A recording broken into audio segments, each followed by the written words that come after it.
Red and blue lights painted the front of my house like a crime scene in a bad TV show.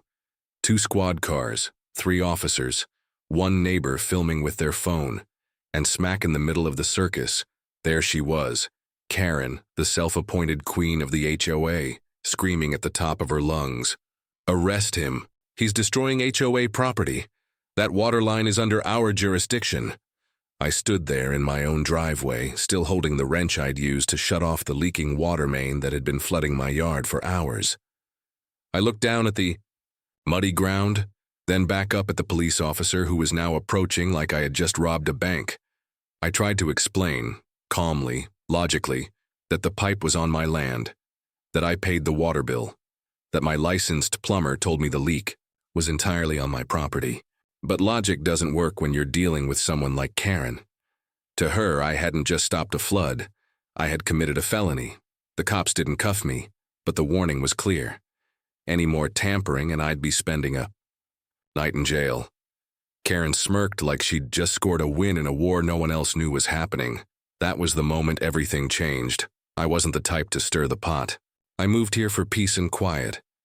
But peace doesn't exist when someone like Karen has a clipboard, a grudge, and a speed dial to 911. What she didn't know was that I was done playing nice, and I was about to shut her down permanently. When my wife and I first bought the house on Sycamore Lane, it felt like we'd finally made it. 2-car garage, mature trees, a fenced-in backyard for our dog. Everything we'd dreamed of after years of scraping by in a cramped apartment downtown. It was quiet, clean, with the kind of wide sidewalks and trimmed hedges you only see in real estate brochures. The perfect place to settle down, or so we thought. From day one, it felt like we were being watched. Not in a paranoid way, at first. Just little things. A woman would always be outside, clipboard in hand, pretending to garden or walk her dog, but never straying more than a few feet from our yard. Always watching. Always writing something down. That was my first encounter with Karen. She introduced herself within the first hour of our moving truck pulling up. Short, tightly wound, with a forced smile and a voice that made compliments sound like accusations. "Welcome to the neighborhood. I'm Karen, the HOA president. We take pride in keeping everything uniform around here." She handed me a laminated pamphlet of HOA rules like it was a Bible. I thanked her politely, not thinking much of it, but it didn't take long before the welcome wore off. Just a week after we moved in, we got our first violation notice, grass too long. I'd mowed 3 days earlier. The next week, mailbox flag is an unapproved color. It was black. Apparently, the HOA preferred antique bronze. Then came the letter about the trash can being visible from the street during trash pickup. Each citation came with a fine. Not huge, but insulting. When I asked Karen if we could discuss the rules, maybe see if there was some flexibility, she leaned in and said, "If we start bending rules for one, it falls apart for everyone. That's how neighborhoods decline. You don't want that, do you?" She wasn't just enforcing rules. She was using them like weapons. I noticed how the other neighbors barely made eye contact. When I asked one about an upcoming HOA meeting, he muttered something about not getting involved and rushed back inside. Another neighbor whispered that Karen had threatened to take legal action over a kid's trampoline being a visual nuisance. It wasn't a neighborhood. It was her little kingdom. At first, I kept my head down. I paid the silly fines, repainted the mailbox, built a little screen to hide the trash bin. My wife told me to let it go, that people like Karen burn themselves out eventually. But she didn't. She got worse. Because the moment I stood up for myself, the second I turned off a leaking pipe on my own land, Karen declared war, and she wasn't used to anyone fighting back. It started with a soggy patch in the front yard, just a little one. At first I figured it was overwatering or maybe a sprinkler gone rogue. But within a day, it turned into a muddy mess that swallowed half my lawn. The ground gurgled when you stepped on it. Something was definitely wrong. So I did what any responsible homeowner would do. I called a plumber. He came out that same afternoon and quickly confirmed my suspicion. "It's a leak in your main water line," he said, kneeling next to a section of sod he'd gently pulled back. "It's on your side of the meter, so it's your responsibility. We'll need to dig down to access it." Fine by me. Expensive? Sure, but I'd rather pay for the repair now than risk water damage later. I gave him the green light to start, prepping his crew, and that's when she appeared. Karen, as if summoned by the sound of a shovel touching dirt. She marched across the lawn like she owned it, her ever-present clipboard clutched against her chest like a badge of authority. "What's going on here?" she snapped, eyes flicking between me and the plumber.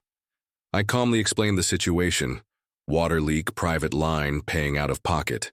Just basic maintenance on my own property. "Did you submit a request through the HOA improvement approval?" "Portal?" she asked, as if we were constructing a pool and cabana, not fixing a busted pipe. "No, it's an emergency," I replied.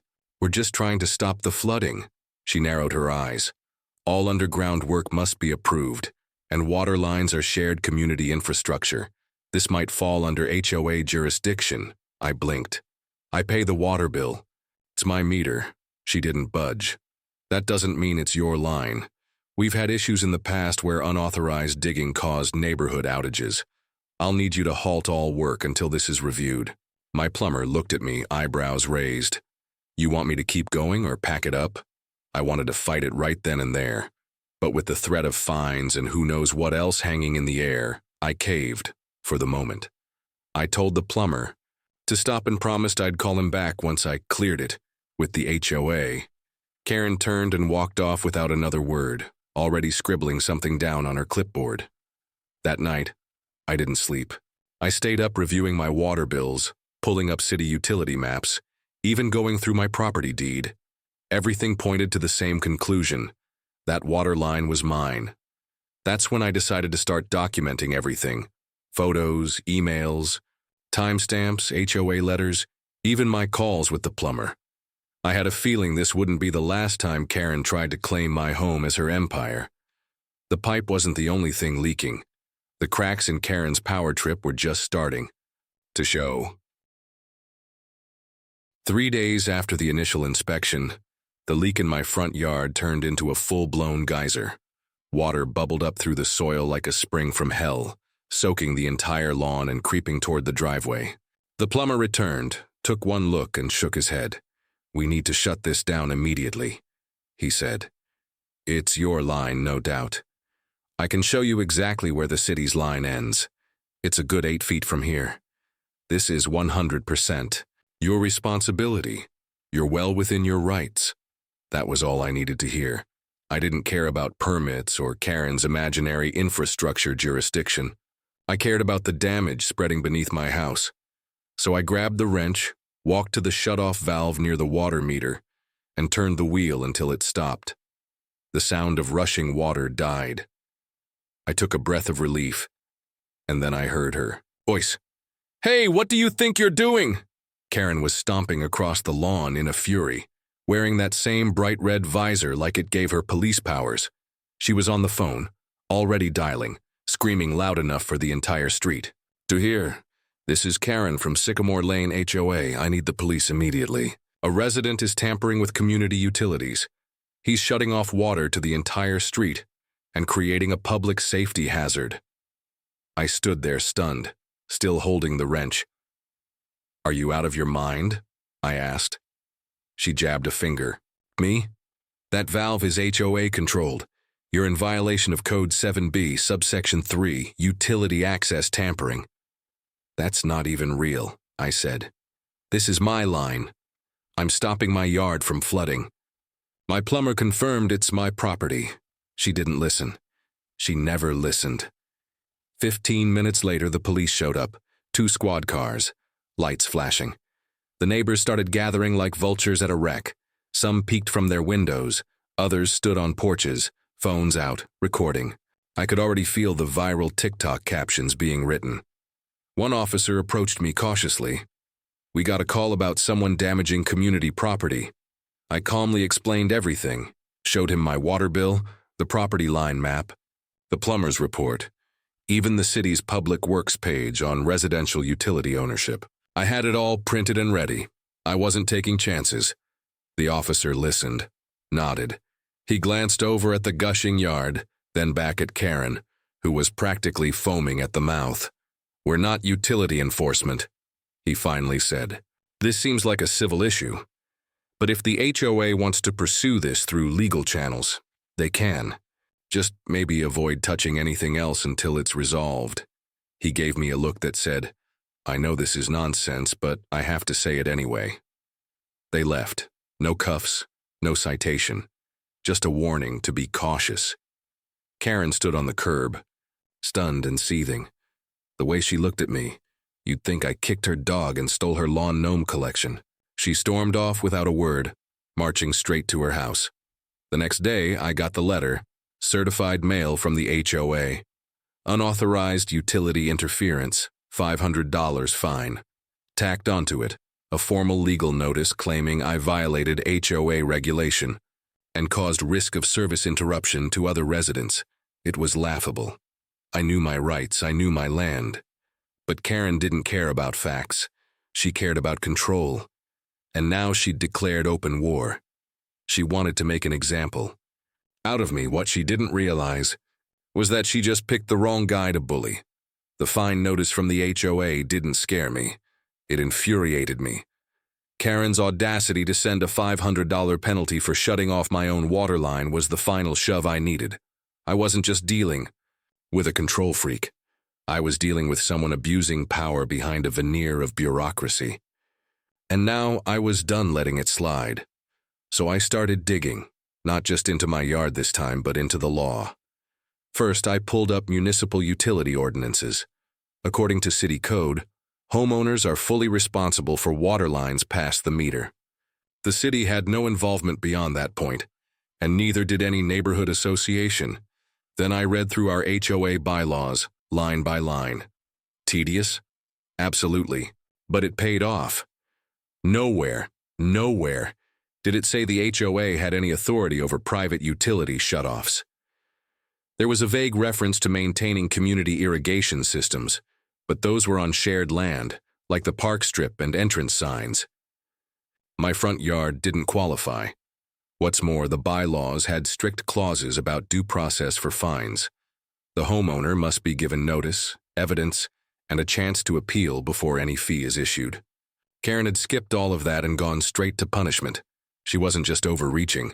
She was violating her own rules. Still, this wasn't just about me anymore.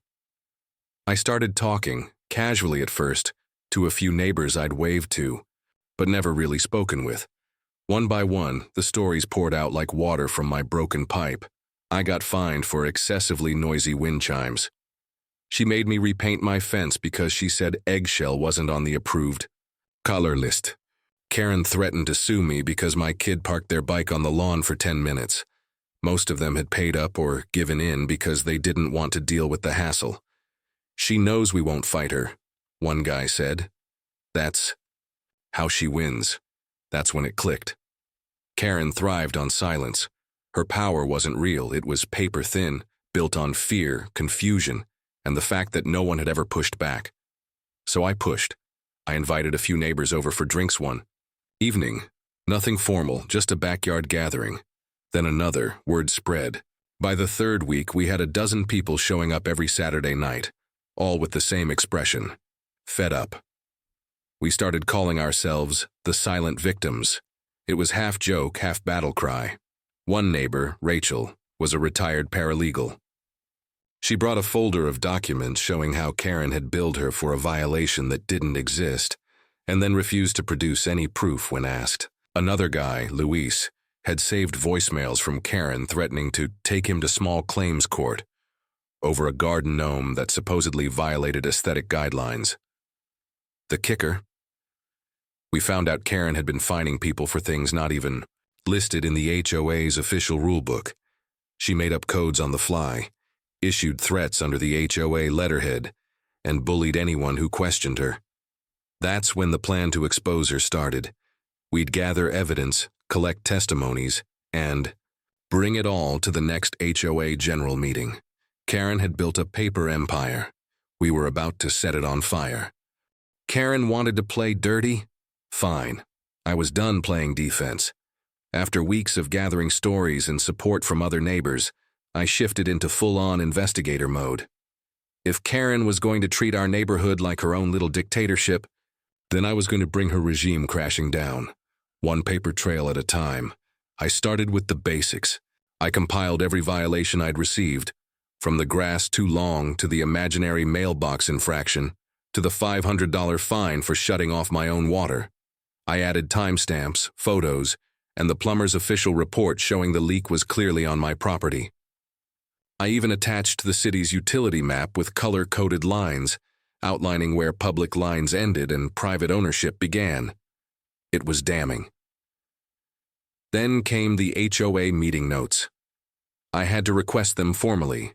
Karen didn't just hand them out, and when I finally got them, they were a goldmine of half-baked policies and questionable votes that seemed to happen without resident input. The meeting where she supposedly passed the new utility access regulation. Never listed. No record of a vote. No signatures. Nothing.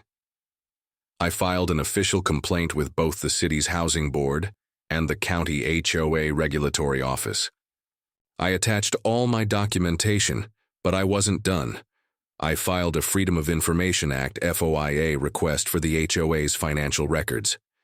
It was my right as a dues-paying homeowner, and while Karen tried to delay the release, the board's treasurer, who apparently had grown tired of Karen too, complied quietly. What I found was eye-opening. Thousands of dollars spent on administrative costs with no receipts.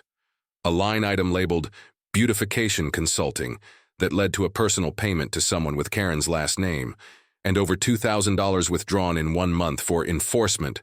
Logistics. Translation? She was billing us to fund her war on the neighborhood.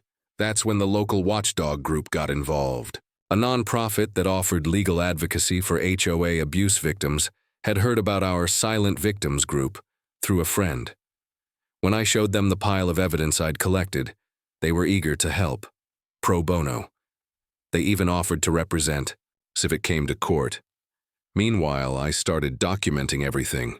I installed a discreet set of security cameras on my property, clearly marked, fully legal. Within 72 hours, I had footage of Karen trespassing on my lawn, screaming at a contractor who came to look at the leak, and, most shockingly, removing one of the property markers my plumber had placed. I made backups of everything, online and offline. I knew better than to trust a single hard drive.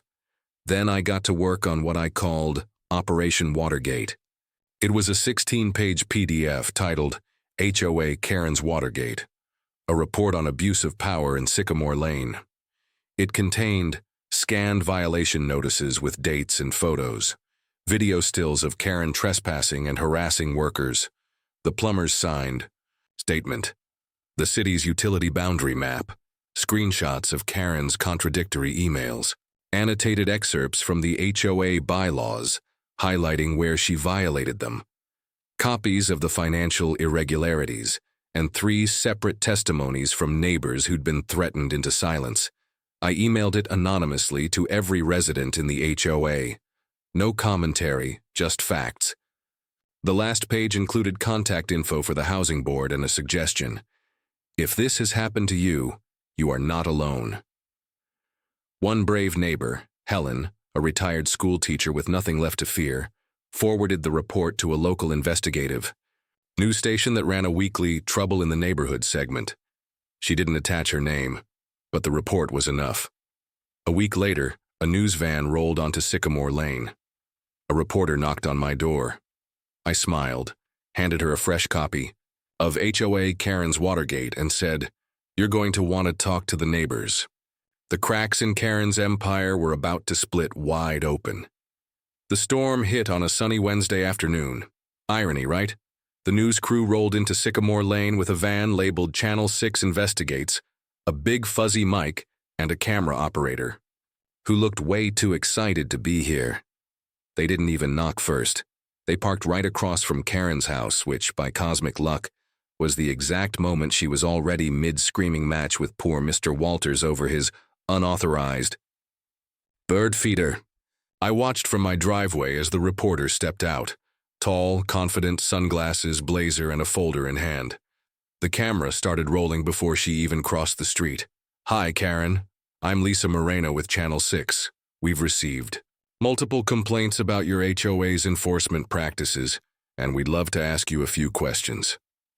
Karen blinked. She was still holding a citation notice, her face beet red, voice stuck somewhere between a gasp and a snarl. "No comment," she shouted instantly. "This is private property. Get off my lawn." "It's actually a public sidewalk," Lisa said, never missing a beat. "Karen, are you aware residents allege you've been issuing fake fines, fabricating HOA rules, and threatening legal action without board approval?" Karen wheeled around, jaw twitching. "These are baseless attacks from rule breakers who want to destroy this community." And then, oh, the magic. Mr. Walters chimed in. "She fined me $75 for having a sunflower. Said it was disruptive to visual harmony." Karen snapped. "You know the rules about flora tones." Lisa raised an eyebrow. "Is that written in the bylaws?" Karen froze, then stammered, then tried to grab the camera lens. Bad move. The next day I uploaded the security footage of Karen trespassing and yelling at my plumber. But the pièce de résistance, the police body cam footage I'd finally gotten through a public records request.